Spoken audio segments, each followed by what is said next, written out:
Hi, this is Mr. Gideon.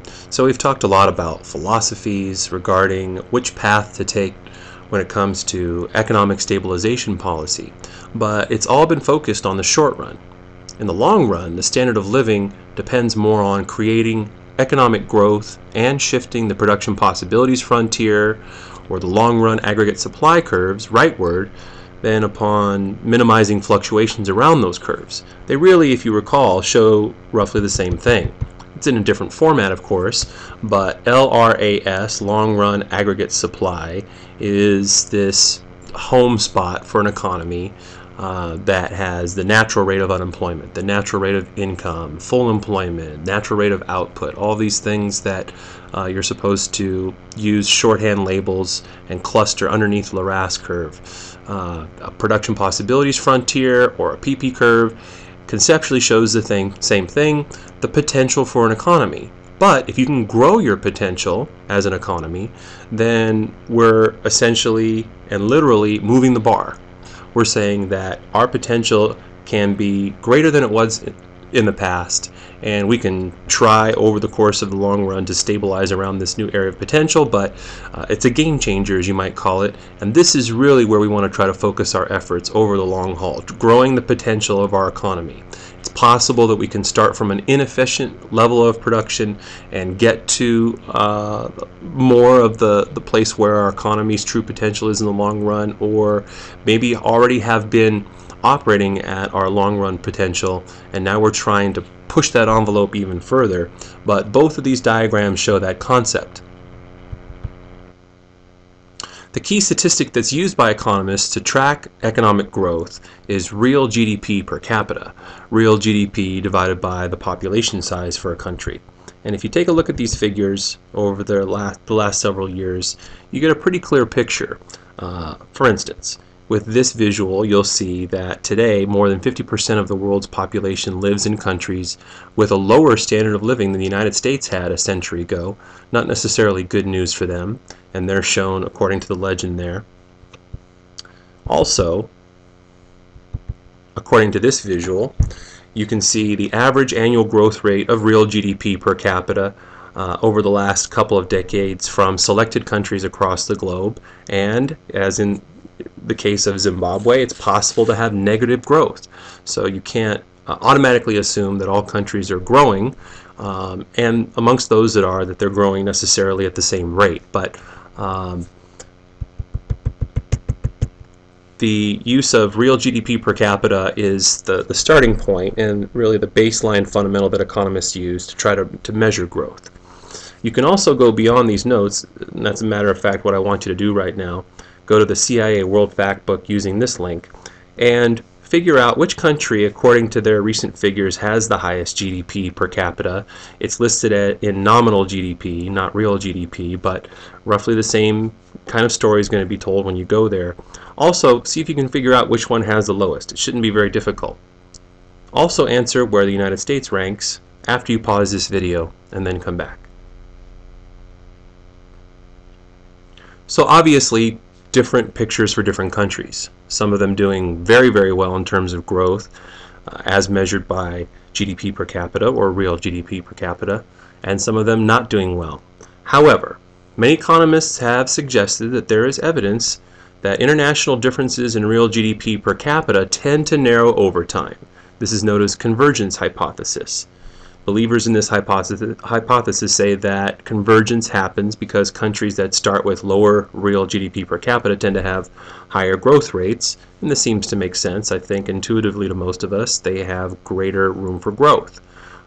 You can probably think of examples of individuals that you know in your life. Maybe you've shared a space with them on a sports team, or you've been in a study group with them, or some other kind of group setting, and they started from a really low point of performance, but once they started to apply themselves, the growth rate was pretty dramatic.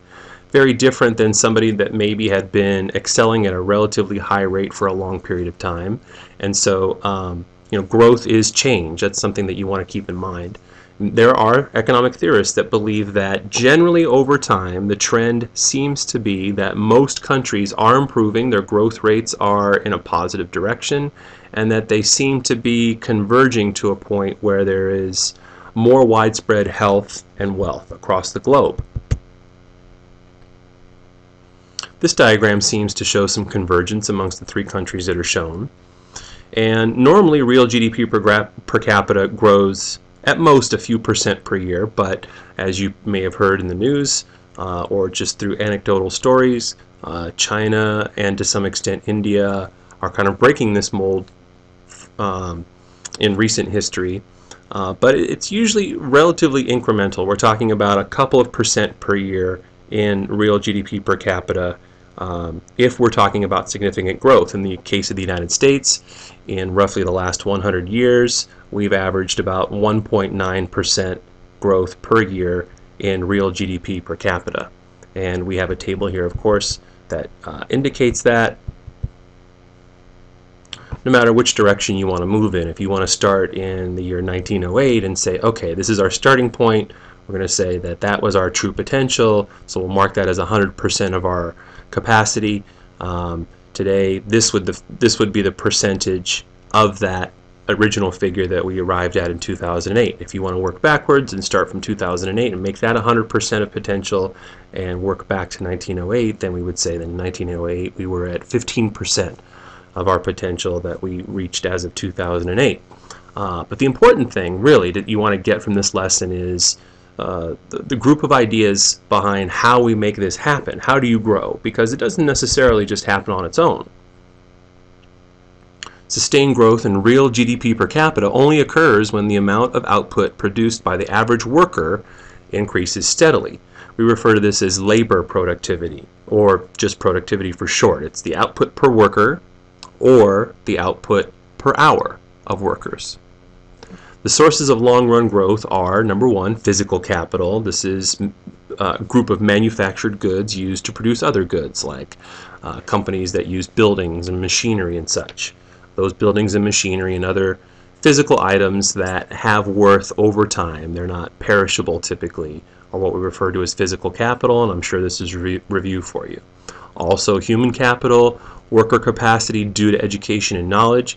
So if we are able to make investments and improvements in terms of the delivery of education and knowledge to workers as well as trainers and managers, then the use of human capital to improve long-term growth is something that can be really important. Finally, technology, which is a broad term just to refer to the technical means for the production of goods and services. So how do we do this? How do we tap into those sources of long-run growth and use them to our country's advantage? Well, there are several ways. One is through natural resources. If we discover more natural resources, although this is not a requirement for growth, then that could be a way to expand the potential for an economy in any country that we're talking about. The discovery and use of new and untapped resources can promote growth. Also, adding to human capital. So we just said a moment ago that that's a really key piece. So it stands to reason that if we increase both the size of the labor force and labor productivity, then that can increase real GDP. But really, we want to focus on an increase in education and training of those workers. Adding to physical capital, also known as capital investment, the big I, primarily in the circular flow, can increase the productivity of the laborers, and that can grow an economy. Technological advances, finding new ways, more efficient ways, quicker ways of doing what we've done in the past, or maybe perhaps going down completely new paths to try to find a greater source of wealth and prosperity for the citizens of a country. A really key piece within technological advances is in R&D, or research and development. Whether the government or firms or both are investing in R&D, that's a really key piece to being able to continually advance technologically. Adding to infrastructure is another way, and this is typically only done by governments. This is a function of public financing. So if they're building roads, power lines, expanding or improving ports, information networks, and so forth. These are designed to try to improve economic activity and to make life function more smoothly for the citizens of that country. Those are all examples of infrastructure. Tax policy, Could also promote growth, whether it's cutting taxes on businesses or lowering taxes on savings, whether those savings are produced or sourced by companies, or more importantly by consumers. Trying to give them more incentives, essentially, is what we're talking about, to save their money, and then have that as a source of investment in the loanable funds market. Regulatory policy is another key. Reducing regulatory costs would free up resources for businesses to use elsewhere. Free trade acts as has the same effect as technology, in that it allows us to get more output for current input. We've talked a little bit, not much, we've talked a little bit about this earlier in the semester when we were talking about production possibilities, frontiers, and specialization in trade. But the notion between countries of the benefits of free trade is that as we specialize as countries in whatever our comparative advantages are, then we will be able to increasingly be better off as we trade with each other. And this is, of course, assuming that we have acceptable terms of trade that make both parties better off. Property rights structure is another key piece. Encouraging individuals to direct their energies to effective economic projects. This is basically a fancy way of saying, look, we want to promote, in order to grow our economy, the right to benefit from what you create, whether it's material that would be copyrighted or that you could file and be awarded a patent on. These kinds of things that we refer to under the umbrella of intellectual property are things that, in theory, should have incentives for people to come up with these ideas so that they can benefit economically from trying to be creative.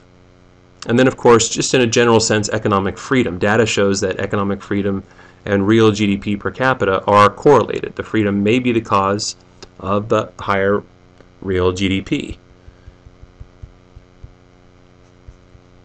So, all this being said, one thing that we have to keep in mind, though, is that real GDP per capita is, like with other measures that we've talked about in this class, inflation, measuring GDP, unemployment, an imperfect measure of economic health. Because if you stop and think about this, we're saying, okay, so as a measure of growth or just a measure of wealth overall, we're taking the total value of all the final goods and services produced in a country in a year, dividing it by the population, and that's it. Obviously, not every person in that population is going to be sharing to the same degree in the wealth that's attached without output. Growth rates and per capita real GDP can't tell us about the relative standard of living in different countries and what the disparity is between the rich and the poor and how big or small the middle class is. Not everybody shares in a country's wealth, if that country is even considered wealthy to begin with.